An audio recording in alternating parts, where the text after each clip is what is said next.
Thank you, Doctor. That was inspiring. And now, and now, with great pleasure, I would like to introduce our next speaker, Mr. Michael Andrew, an executive and a leadership role model, presenting about practical insight for career and leadership success.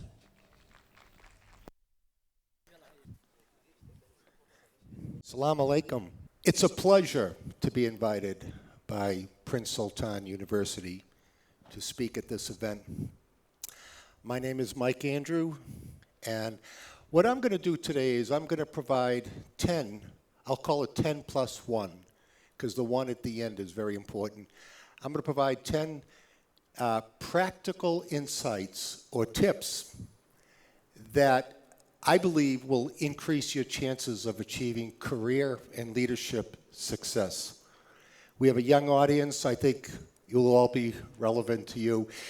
And I stress the word practical because I think practical is really important, because if it's practical, you can begin applying it immediately. So these practical tips, I hope you can apply some or all of them immediately. And I also say practical because it's based on my experience over the years. I think I'm the oldest one here. So, so it's going to be based on my experience as a business owner, a corporate executive, board member, board advisor, leadership coach, and consultant. So let's get started. Number 1. Career, your career, as in life, will never be a smooth, straight path up. I wish it were. I wish it were that easy. But get ready. I'm sure you've already experienced this already, and you're going to experience it much more in the years ahead. It's not going to be a smooth, straight line. It's going to be filled with many setbacks, many disappointments, closed doors. But in the end, I really believe it's worked this way for me. Things will work out for the best. I think the Arab term is khaira, right? And there's a famous American song, country music song by Garth Brooks that says, "I thank God for unanswered prayers." And in that song, the person was praying and hoping for this thing to happen that never did, and it devastated him. But in the end, better things happened. So with these disappointments, setbacks, I promise you, with perseverance and grit, G-R-I-T, grit and perseverance, new and better doors will open, better opportunities, things that you won't expect that would not have happened if it weren't for the setbacks. So persevere. It's not going to be a smooth line, and things will always work out for the best. Number 2, you can't get away from this one. Hard work. Hard work. You know, there was a famous book that came out a few years ago by an author named Jeffrey Colvin, and the book is entitled "Talent is Overrated."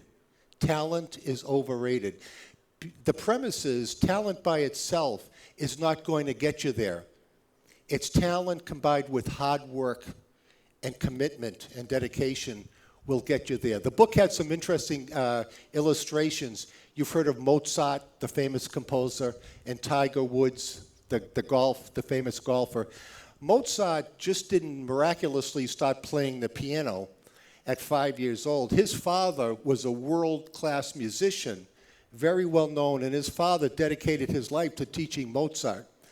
Mozart had love for music, had passion for music, so he worked hard at it.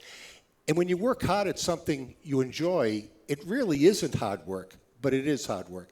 Tiger Woods, the same thing. He just didn't become have a natural golf swing at 5 years old. His father was a golf enthusiast and loved golf and dedicated his life to coaching and developing Tiger Woods.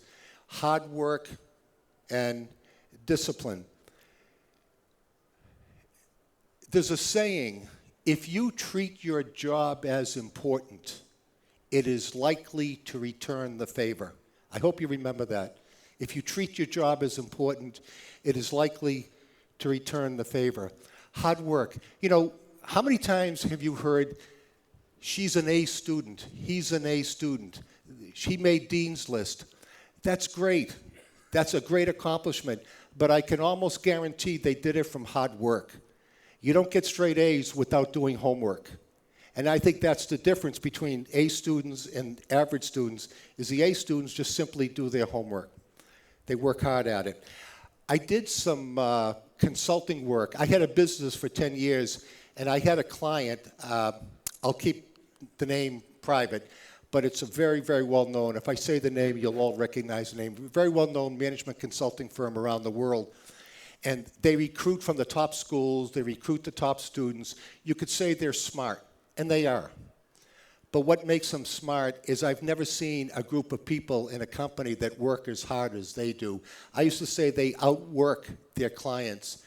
And you get a young professional that knows very little about that industry, that company, that challenge, and within weeks, from hard work and research, they're ready to make some initial impressions to the executive team. Hard work. And what I've learned about working with this consulting firm, they are no smarter than anybody. No smarter than anybody. They just work hard. And work hard reaps its rewards. If you treat your job as important, it's likely to return the favor. Number 3, we have an obligation, if you want career and leadership success, to keep enhancing our know-how and our know-who.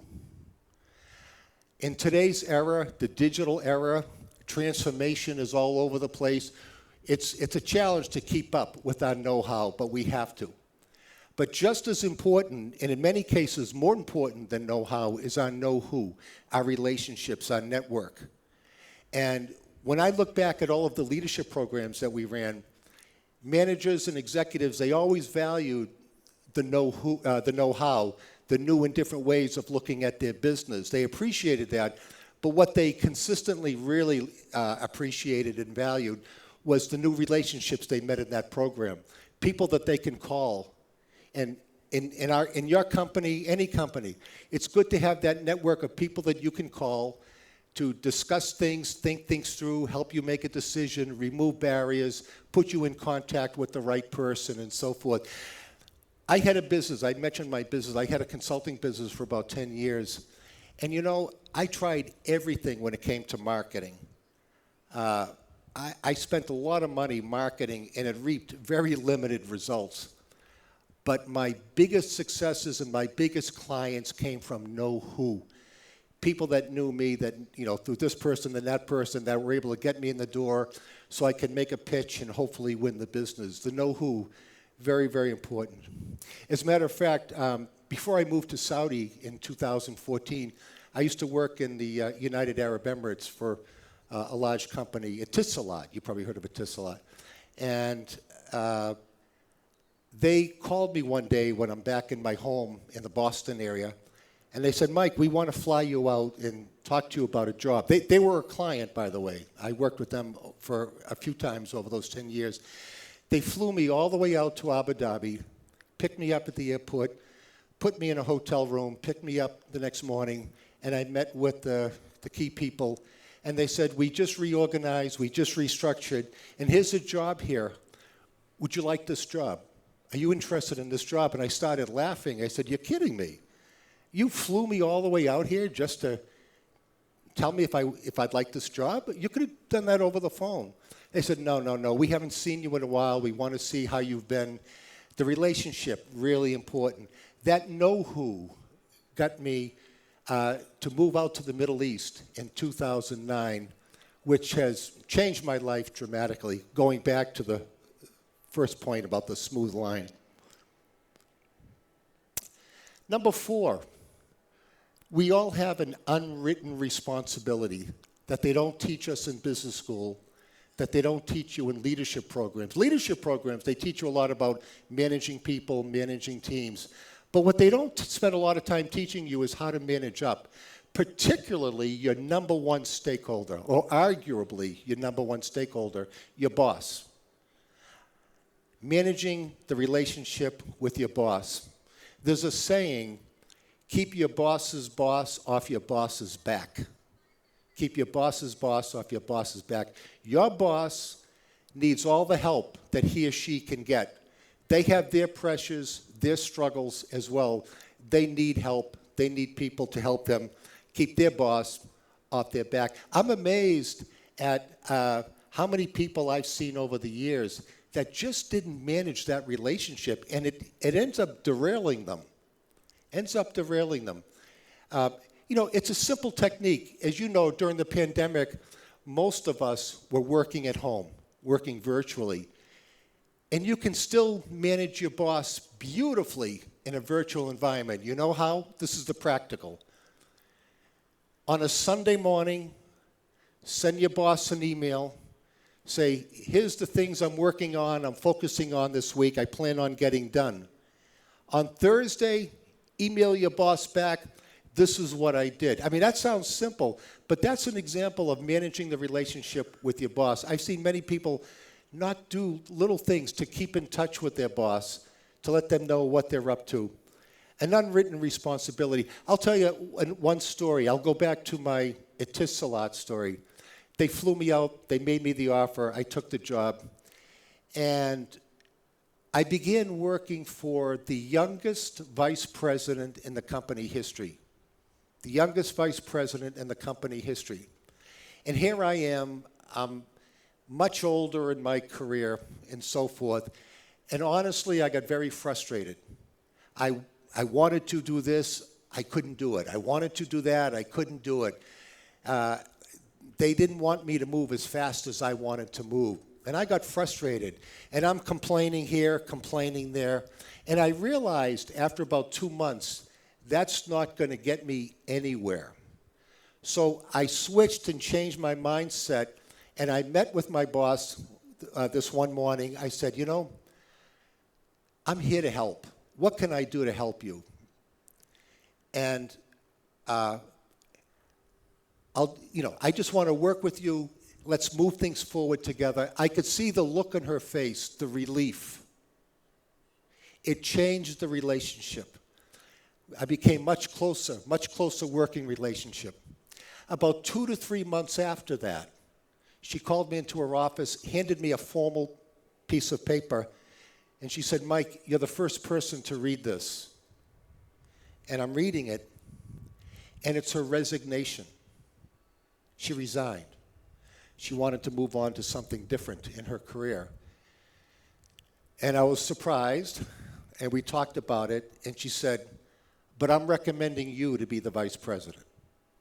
I became the vice president, managing that relationship with arguably your number one stakeholder, how important that is.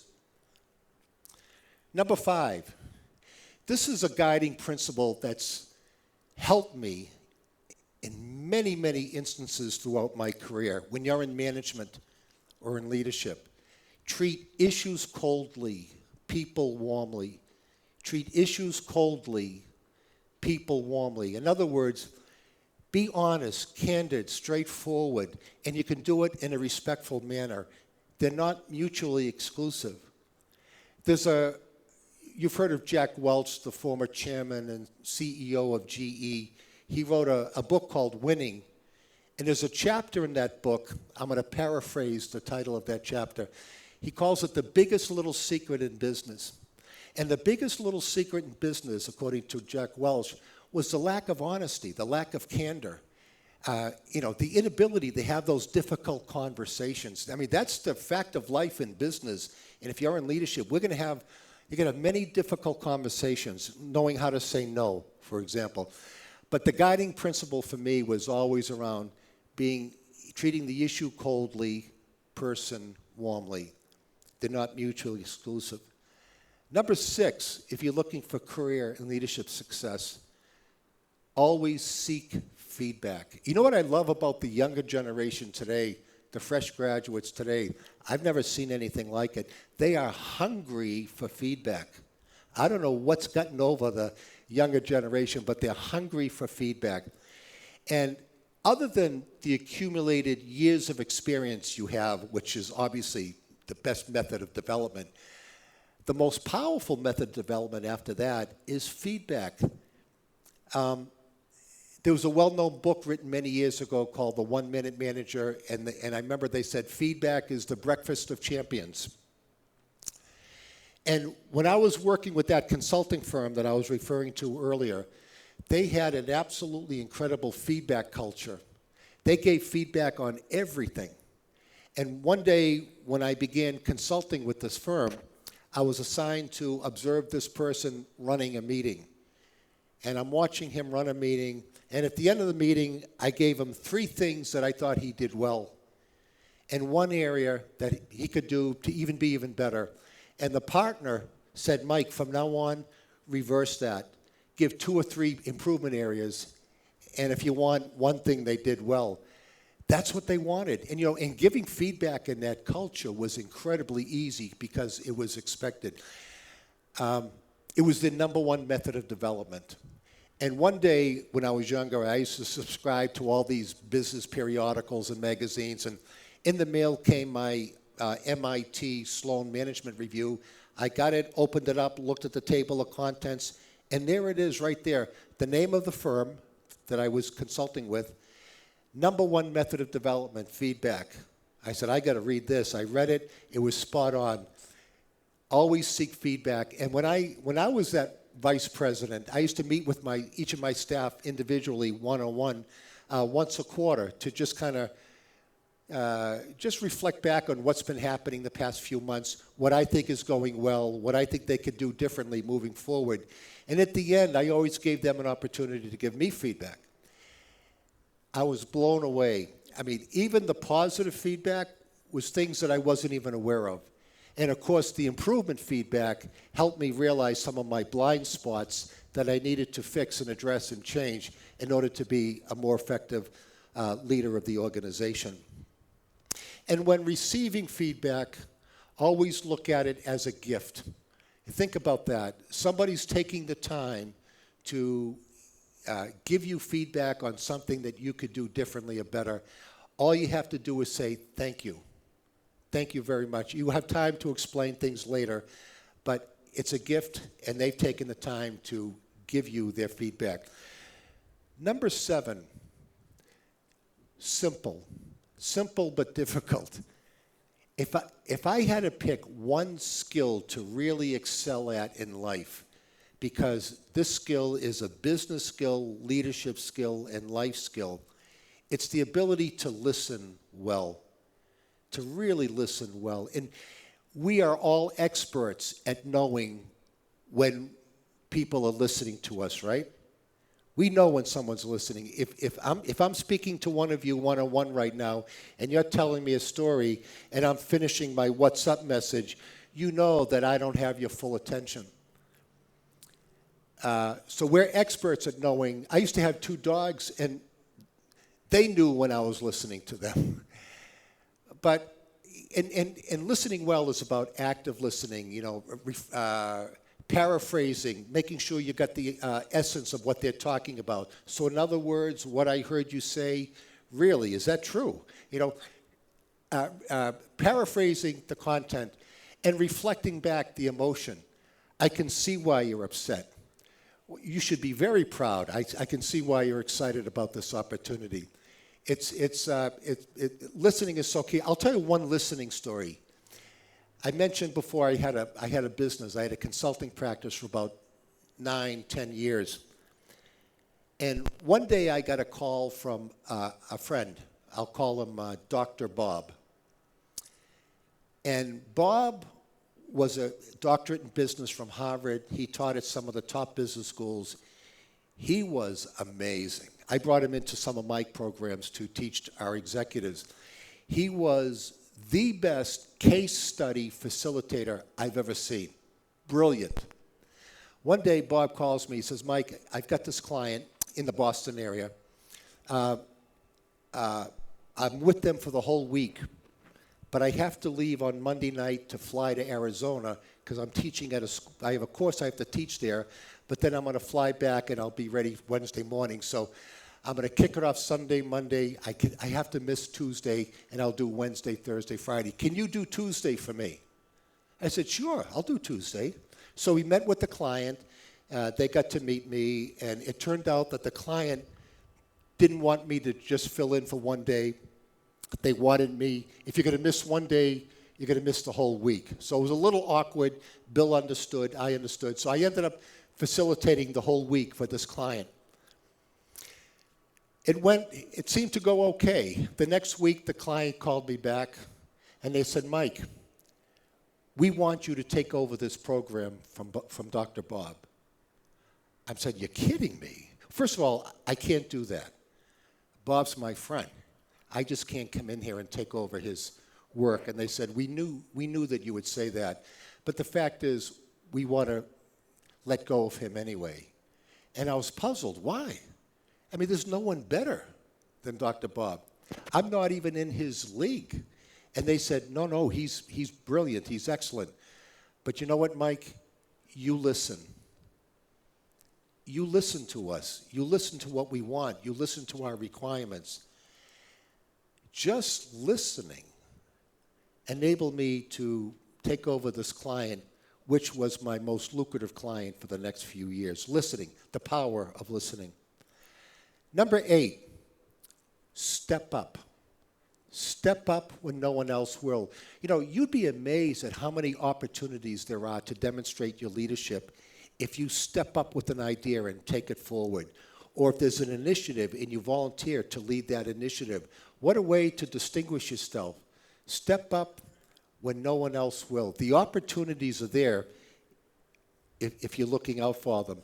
I'll give you another example, a non-business example. I'll talk about when I was going for my MBA years ago. And if you know, when you're in an MBA program, you have to maintain a B average. So you're under a lot of pressure to study hard to maintain that B, 3.0 out of a 4.0. And I'm getting ready to take a operations management class, not my strong point, operations management. And the program I went through was a case study program. And in operations, this course, 50% of the grade was attributed to engagement, participation in class. So I said to myself, okay, I can control that. I can do this. So we start the operations management course. One day, the professor comes in with a Business Week magazine, and he said, there's an article in here that's relevant to what we're talking about.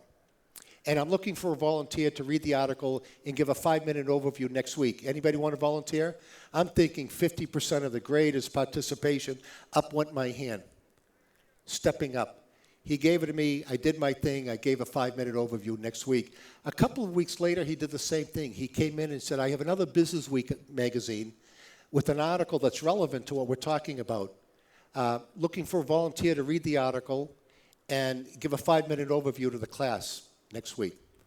Anyone interested? This time I said, you know what? I'm going to lay back, give someone else a chance. Nobody raised their hand. I was shocked.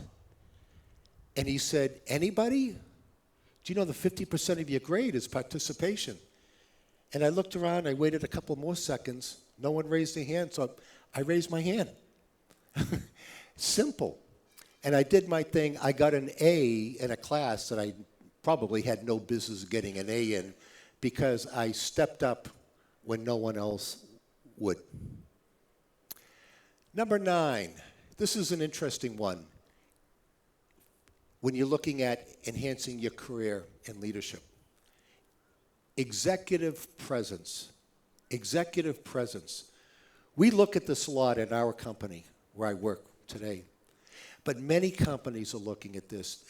There's a consulting firm, a research firm called the Gartner Group. Gartner, G-A-R-T-N-E-R, Gartner Group. They do a lot of research, very good research, and they studied what are the top 20 attributes of leaders, and number 2, executive presence. And I always say, you know, because executive presence is one of those things. How do you describe it? You know, there are ways to describe it, but I always say you know it when you see it. You know executive presence when you see it. And it's about having confidence, being calm under pressure, and so forth. You've heard the saying, all style, no substance. This is about style and substance. And There's a famous quote by a man by the name of James Hume. He was a speechwriter for 3 U.S. presidents. And I love this quote. He said, every time you speak, you are auditioning for leadership. Every time you speak, you are auditioning for leadership. Don't fool yourselves. You're being watched. You're being watched by the executives for the talent and future talent in the company. Executive presence. Related to executive presence, I'm going to make a connection here, is number 10. Having confidence to ask the right questions. Having confidence to ask questions. Okay? I always say the number one thing the MBA program did for me is it gave me confidence to ask questions. Confidence to even ask the dumb questions. And I love asking dumb questions. And I do a lot of interviews for people for promotion, and I always look at their curiosity, their inquisitiveness, their ability to ask questions. Very, very important characteristic. And sometimes there's a saying, if you can't explain it to a 6-year-old, you really don't know it yourself. So ask the question. Have the confidence to ask the question. Finally, all that doesn't matter if you don't have the +1, integrity and humility. Integrity and humility. Warren Buffett said, I look for 3 things in a person: integrity, intelligence, and energy. If they don't have the first, forget about the other 2. Integrity and humility, to me, is the X factor in leadership. And there's a quote in one of these books, The Greatest Leader He Ever Saw, that says, integrity, humility, and treating people with dignity are the foundations of character-based leadership. Shukran jazilan. Thank you very much for the opportunity to speak with you today.